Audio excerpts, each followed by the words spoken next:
దివ్యాత్మ స్వరూపులారా, సర్వుల యందు నివాసము చేసేటువంటి దైవము ఒక్కడే. Embodiments of divinity. There is only one God who resides in all hearts. అతని పేరే హృదయవాసి.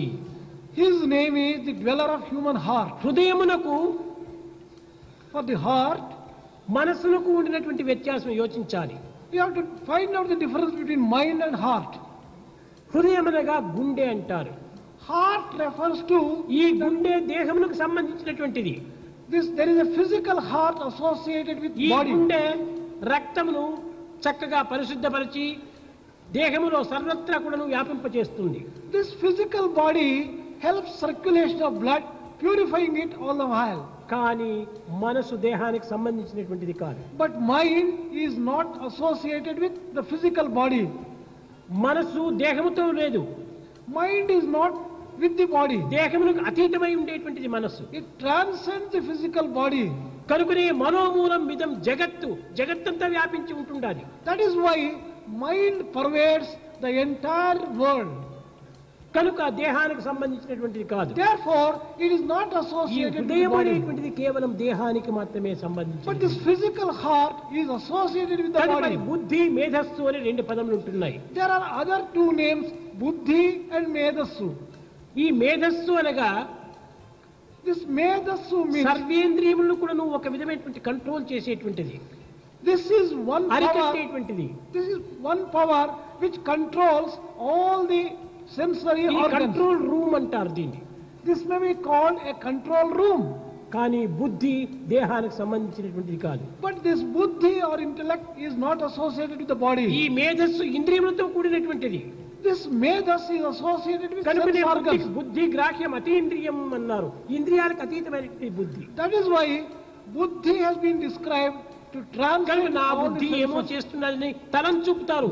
దేహంలో లేదు బుద్ధి. People think that his buddhi, దేహానికి అతీతమైనటువంటిది బుద్ధి. it always transcends కనుక the మనోబుద్ధులు body. రెండు కూడాను ఆత్మ యొక్క ప్రకాశములే కానీ దేహములకు సంబంధించినటువంటివి కాదు. Therefore, this mind and intellect represent Atma and not associated with the body as such. కనుక మానవుడు మనస్సు మనస్సు మనస్సు అని కేవలం దేహములకు సంబంధించినటువంటి మనసుగా భావిస్తున్నారు. ఇది కేవలము సంకల్పాలతో కూడిన మనసు. What man calls as mind is only a thought process, it is not the real mind. దీన్ని సంకల్ప వికల్పాత్మకం మనః అన్నారు. ఇది మనస్సు అనేటువంటిది సంకల్ప వికల్పాలతో కూడినటువంటిది. This mind is associated with the thought processes. కానీ దేహములకు అతీతమైనటువంటి మనస్సు But the mind which transcends the physical body, దివ్యత్వంతో కూడినదే కనుక it is associated with divinity. ఈ మనోనాశనము చేతనే దివ్యత్వాన్ని కలుగుతున్నాడు. Only by destroying the mind you can merge in divinity. సంకల్పాలకు అతీతమైనటువంటిదిగా ఉండేటువంటి మనసే ఆత్మ ప్రతిబింబం. The mind which transcends the thought processes is a reflection of Atma. ఈ మూడింటి యొక్క ఏకత్వం కూడా ఒక్కటే. A combination of all these three things. ఇది ఏమిటి? వస్త్రము. What is this? This is a cloth. ఇది వస్త్రము కాదు, దారముల యొక్క చేరిక. This is not cloth, bundle of threads. ఇది దారముల చేరిక కాదు, ప్రత్తి. Not bundle of threads, but cotton. ప్రత్తి, దారములు, వస్త్రములు ఒక్కటిగానే ఉంటున్నాయి. Cotton, bundle of threads and cloth are one and the same. అదే రీతిగానే ఆత్మ, మనస్సు, బుద్ధి మూడింటి యొక్క చేరిక ఒక్కటే. Similarly, the word Atma, Buddhi and Manas, they represent ఇది only one అహంకార, thing. మమకారం, అభిమానములకు అతీతమైనటువంటివి. This transcends all the ego sense, attachment and such other ఇది human అహం weaknesses. అని కూడా చెప్పవచ్చు. This will be also called Aham. అహం అనగా తెలివి, Aham stands for intelligence. అనగా consciousness. Consciousness. Aham stands for consciousness. కనుక ఈ ఆత్మ అనేటువంటి తత్వంలో అహం అనేటువంటిది ఒక విధమైన చైతన్య రూపంగా ఉంటుంది. In Atma, consciousness lives as Aham. అహం ఆకారంతో కూడినప్పుడు అహంకారంగా మారిపోతుంది. When this consciousness is associated with the form, అహంకారమునకు అహముకు ఉండినటువంటి వ్యత్యాసం మనం గుర్తించాలి. there is a need for finding out and understanding the difference between ఆకారమే Aham. అహం అనుకోవటం అహంకారము. Considering the form as I, this is Ahankaram. ఆకారమునకు అతీతమైనటువంటిది అహం. Only when you transcend the form, it becomes అనగా aham. ఆకారాన్ని విస్మరించినటువంటిది, That is giving up the ఆకారాన్ని form. త్యజించినటువంటిది Giving up the form. అహం. అహం బ్రహ్మాస్మి. That aham is Brahma itself. బ్రహ్మ అనగా ఆత్మ అనగా రెండు ఒక్కటే. Brahma and Atma may convey only Brahma one అనగా thing. ఏమిటి? What do you mean by Brahma? సర్వులు యందు ఉండినటువంటి చైతన్యమే బ్రహ్మ. The consciousness existing in every human being is Brahma. దానినే కాన్షియస్నెస్ అన్నారు. That is called consciousness. దేహమునందు ఉండినటువంటి దానిని ఆత్మ అంటారు. What is inside the body is దానిని Atma soul. కాన్షియన్స్ అంటారు. That is called conscience. కాబట్టి కాన్షియన్స్ కు కాన్షియస్నెస్ కు ఉండినటువంటి వ్యత్యాసాన్ని మనం గుర్తించాలి. There is need for recognizing the difference between conscience ఆ and consciousness. కాన్షియస్నెస్ యొక్క ఆ చైతన్యం యొక్క ప్రతిబింబమే conscience. Conscience is only a reflection of consciousness. ఇవి కట్టగలిపి దేహాన్ని త్యజించినప్పుడు రెండు ఒక్కటైపోతాయి. When you give up the body, these two together become one. ఒక చిన్న ఉదాహరణ, One small example. సర్వత్రా గాలి నిండి ఉంటున్నది. There is air everywhere. మనం ఒక బెలూన్ తీసి గాలిని నింపినాం. You fill a balloon with air. ఆ నింపి దానిని గట్టిగా త్రాడు కట్టేశాం. You have tied its mouth.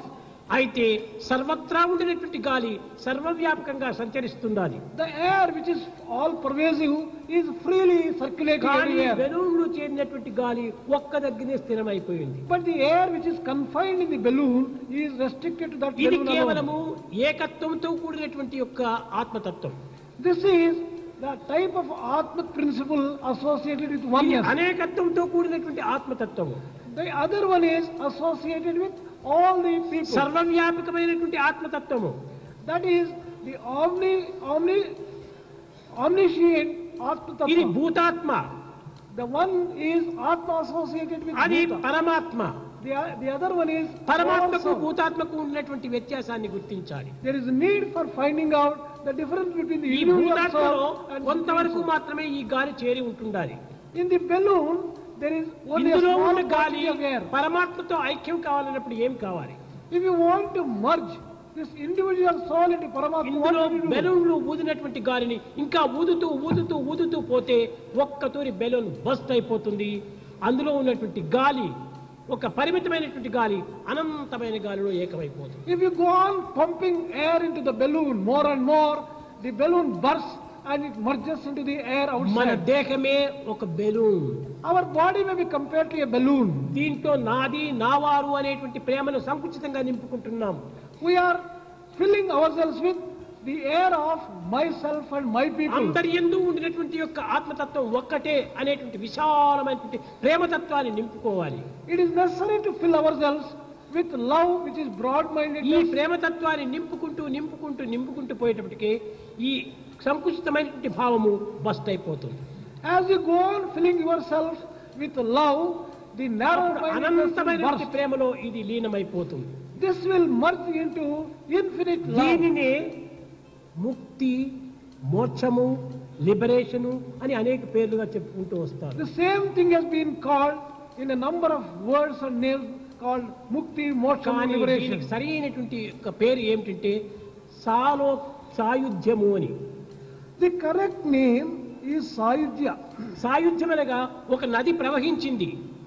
Sayujya may be ఈ illustrated, ప్రవహించి ప్రవహించి ప్రవహించి సముద్రంలో లీనమైపోయింది. may be illustrated by the flow of a river merging into ఈ ocean. లీనమైనటువంటి యొక్క నది తిరిగి వెనుకకు రాదు. The river, once it merges into ocean, it cannot సముద్రంలో come back. లీనమైపోయింది. ఇదే సాయుధ్యం. It has become a part of ocean. This is Sayujya.